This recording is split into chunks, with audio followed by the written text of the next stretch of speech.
I study the future of crime and terrorism. And frankly, I'm afraid. I'm afraid by what I see. I sincerely want to believe that technology can bring us the techno-utopia that we've been promised. But you see, I've spent a career in law enforcement. And that's informed my perspective on things. I've been a street police officer, an undercover investigator, a counterterrorism strategist, and I've worked in more than 70 countries around the world. I've had to see more than my fair share of violence and the darker underbelly of society. And that's informed my opinions. My work with criminals and terrorists has actually been highly educational. They have taught me a lot. And I'd like to be able to share some of these observations with you. Today I'm going to show you the flip side of all those technologies that we marvel at, the ones that we love. In the hands of the TED community, these are awesome tools which will bring about great change for our world. But in the hands of suicide bombers, the future can look quite different. I started observing technology and how criminals were using it as a young patrol officer. In those days, this was the height of technology. Laugh though you will, all the drug dealers and gang members with whom I dealt had one of these long before any police officer I knew did. 20 years later, criminals are still using mobile phones, but they're also building their own mobile phone networks, like this one, which has been deployed in all 31 states of Mexico by the narcos. They have a national encrypted radio communication system. Think about that. Think about the innovation that went into that. Think about the infrastructure to build it. And then think about this. Why can't I get a cell phone signal in San Francisco? How is this possible? It makes no sense. We consistently underestimate what criminals and terrorists can do. Technology has made our world increasingly open, and for the most part, that's great. But all of this openness may have unintended consequences. Consider the 2008 terrorist attack on Mumbai. The men that carried that attack out were armed with AK-47s, explosives, and hand grenades. They threw these hand grenades at innocent people as they sat eating in cafes and waited to catch trains on their way home from work. But heavy artillery is nothing new in terrorist operations. Guns and bombs are nothing new. What was different this time is the way that the terrorists use modern information communications technologies to locate additional victims and slaughter them. They were armed with mobile phones. They had Blackberries. They had access to satellite imagery. They had satellite phones, and they even had night vision goggles. But perhaps their greatest innovation was this. We've all seen pictures like this on television and in the news. This is an operations center, and the terrorists built their very own ops center across the border in Pakistan, where they monitored the BBC, Al Jazeera, CNN, and Indian local stations. They also monitored the internet and social media to monitor the progress of their attacks and how many people they had killed. They did all of this in real time. The innovation of the Terrorist Operations Center gave terrorists unparalleled situational awareness and tactical advantage over the police and over the government. What did they do with this? They used it to great effect. At one point during the 60-hour siege, the terrorists were going room to room trying to find additional victims. They came upon a suite on the top floor of the hotel, and they kicked down the door, and they found a man hiding by his bed. And they said to him, "Who are you, and what are you doing here?" And the man replied, "I'm just an innocent school teacher." Of course, the terrorists knew that no Indian school teacher stays at a suite in the Taj. They picked up his identification, and they phoned his name in to the terrorist war room, where the terrorist war room Googled him and found a picture and called their operatives on the ground and said, "Your hostage, is he heavyset? Is he bald in front? Does he wear glasses? Yes, yes, Yes, came the answers. The op center had found him and they had a match. He was not a school teacher. He was the second wealthiest businessman in India. And after discovering this information, the terrorist war room gave the order to the terrorists on the ground in Mumbai. We all worry about our privacy settings on Facebook. But the fact of the matter is, our openness can be used against us. Terrorists are doing this. A search engine can determine who shall live and who shall die. This is the world that we live in. During the Mumbai siege, terrorists were so dependent on technology that several witnesses reported that as the terrorists were shooting hostages with one hand, they were checking their mobile phone messages in the very other hand. In the end, 300 people were gravely wounded, and over 172 men, women, and children lost their lives that day. Think about what happened. During this 60-hour siege on Mumbai, 10 men, armed not just with weapons, but with technology, were able to bring a city of 20 million people to a standstill. 10 people brought 20 million people to a standstill, and this traveled around the world. This is what radicals can do with openness. This was done nearly 4 years ago. What could terrorists do today with the technologies available that we have? What will they do tomorrow? The ability of one to affect many is scaling exponentially, and it's scaling for good, and it's scaling for evil. It's not just about terrorism, though. There's also been a big paradigm shift in crime. You see, you can now commit more crime as well. In the old days, it was a knife and a gun. Then criminals moved to robbing trains. You could rob 200 people on a train, a great innovation.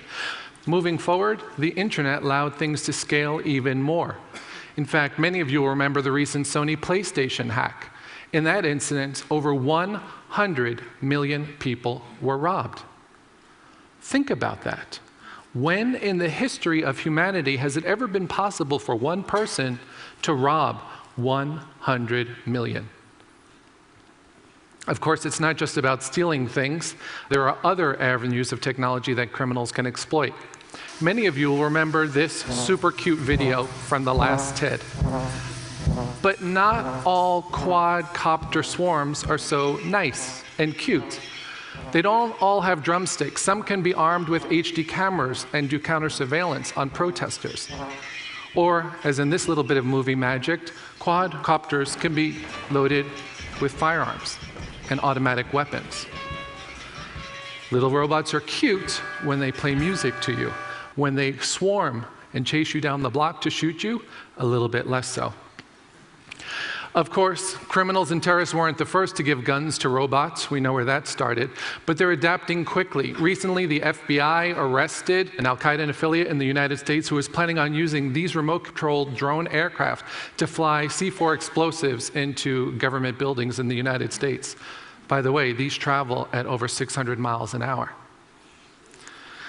Every time a new technology is being introduced, criminals are there to exploit it. We've all seen 3D printers. We know with them that you can print in many materials, ranging from plastic to chocolate to metal and even concrete. With great precision, I actually was able to make this just the other day, a very cute little ducky. But I wonder to myself, for those people that strap bombs to their chests and blow themselves up, how might they use 3D printers? Perhaps like this. You see, if you can print in metal, you can print one of these. And in fact,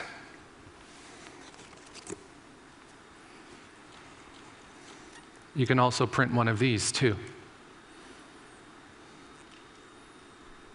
The UK, I know, has some very strict firearms laws. You needn't bring the gun into the UK anymore. You just bring the 3D printer and print the gun while you're here. And of course, the magazines for your bullets. But as these get bigger in the future, what other items will you be able to print? The technologies are allowing bigger printers. As we move forward, we'll see new technologies also, like the Internet of Things. Every day we're connecting more and more of our lives to the Internet, which means that the Internet of Things will soon be the Internet of Things to be hacked. All of the physical objects in our space are being transformed into information technologies, and that has a radical implication for our security, because more connections to more devices means more vulnerabilities. Criminals understand this, terrorists understand this, hackers understand this. If you control the code, you control the world. This is the future that awaits us. There has not yet been an operating system or a technology that hasn't been hacked. That's troubling, since the human body itself is now becoming an information technology. As we've seen here, we're transforming ourselves into cyborgs. Every year, thousands of cochlear implants, diabetic pumps, pacemakers, and defibrillators are being implanted in people. In the United States, there are 60,000 people who have a pacemaker that connects to the internet. The defibrillators allow a physician at a distance to give a shock to a heart in case a patient needs it. But if you don't need it and somebody else gives you the shock, it's not a good thing. Of course, we're going to go even deeper than the human body. We're going down to the cellular level these days. Up until this point, all the technologies I've been talking about have been silicon-based, ones and zeros. But there's another operating system out there, the original operating system, DNA. And to hackers, DNA is just another operating system waiting to be hacked. It's a great challenge for them. There are people already working on hacking the software of life. And while most of them are doing this to great good and to help us all, some won't be. So how will criminals abuse this? Well, with synthetic biology, you can do some pretty neat things. For example, I predict that we will move away from a plant-based narcotics world to a synthetic one. Why do you need the plants anymore? You can just take the DNA code from marijuana, or poppies, or coca leaves, and cut and paste that gene and put it into yeast. And you can take those yeast and make the cocaine for you, or the marijuana, or any other drug. So how we use yeast in the future is going to be really interesting. In fact, we may have some really interesting bread and beer as we go into this next century. The cost of sequencing the human genome is dropping precipitously. It was proceeding at Moore's Law pace, but then in 2008, something changed. The technologies got better, and now DNA sequencing is proceeding at a pace 5 times that of Moore's Law. That has significant implications for us. It took us 30 years to get from the introduction of the personal computer to the level of cybercrime we have today. But looking at how biology is proceeding so rapidly, and knowing criminals and terrorists as I do, we may get there a lot faster with biocrime in the future. It'll be easy for anybody to go ahead and print their own biovirus, enhanced versions of Ebola or anthrax, weaponized flu. We recently saw a case where some researchers made the H5N1 avian influenza virus more potent. It already has a 70% mortality rate if you get it, but it's hard to get. Engineers, by moving around a small number of genetic changes, were able to weaponize it and make it much more easy for human beings to catch, so that not thousands of people would die, but tens of millions.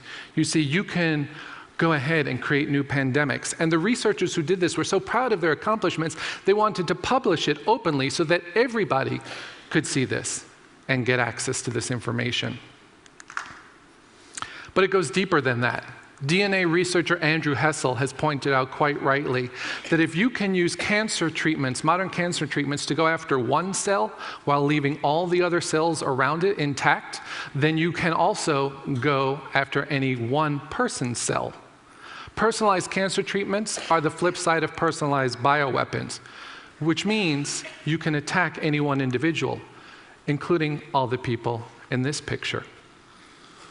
How will we protect them in the future? What to do? What to do about all this? That's what I get asked all the time. For those of you who follow me on Twitter, I will be tweeting out the answer later on today. Actually, it's a bit more complex than that, and there are no magic bullets. I don't have all the answers, but I know a few things.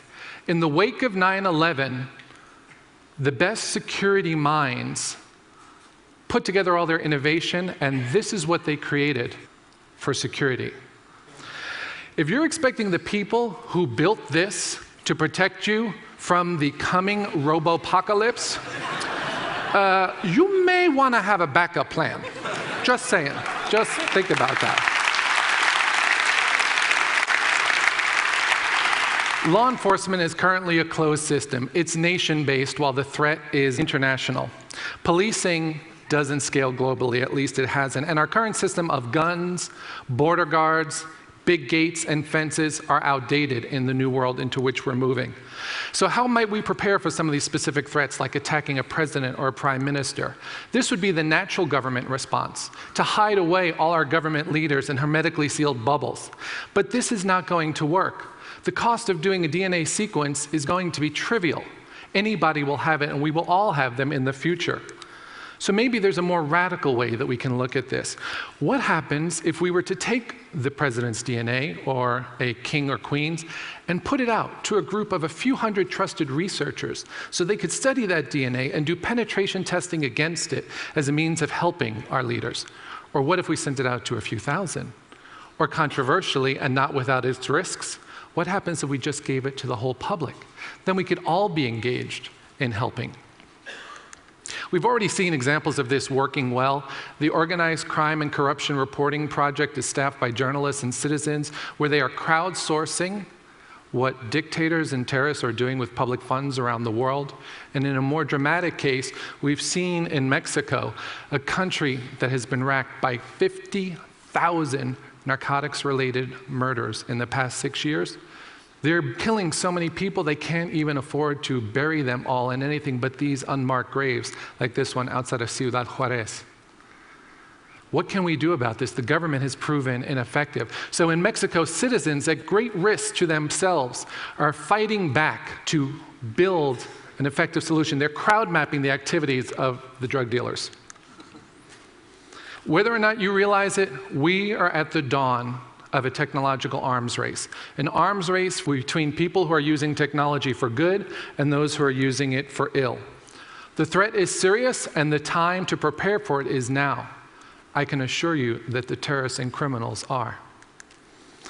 My personal belief is that rather than having a small elite force of highly trained government agents here to protect us all, we're much better off having average and ordinary citizens approaching this problem as a group and seeing what we can do. If we all do our part, I think we'll be in a much better space. The tools to change the world are in everybody's hands. How we use them is not just up to me, it's up to all of us. This was a technology I would frequently deploy as a police officer. This technology has become outdated in our current world. It doesn't scale, it doesn't work globally, and it surely doesn't work virtually. We've seen paradigm shifts in crime and terrorism. They call for a shift to a more open form and a more participatory form of law enforcement. So I invite you to join me. After all, public safety is too important to leave to the professionals. Thank you.